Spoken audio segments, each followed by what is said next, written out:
Would you eat genetically modified fish?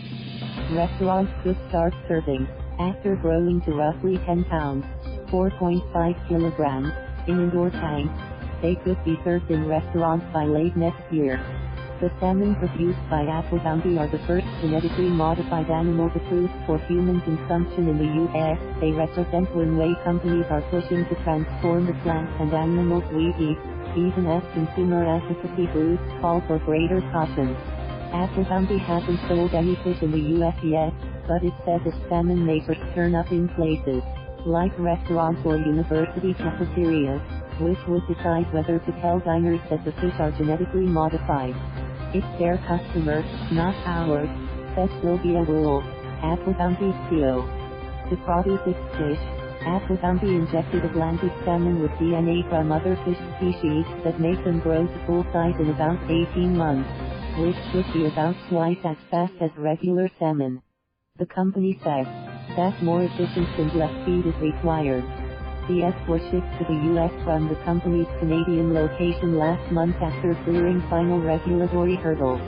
As AquaBounty worked through years of government approvals, several grocers including Kroger and Whole Foods responded to a campaign by consumer groups with a vow to not sell the fish.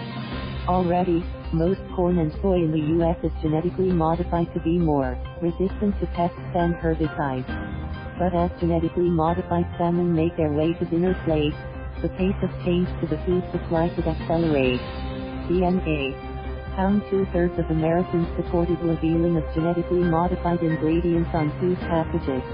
The following year, Congress directed regulators to establish national standards for disclosing the presence of bioengineered foods.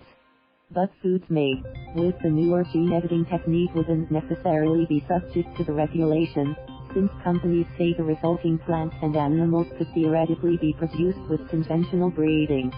And while AquaBounty's salmon was produced with an older technique, it may not always be obvious when people are buying the fish either.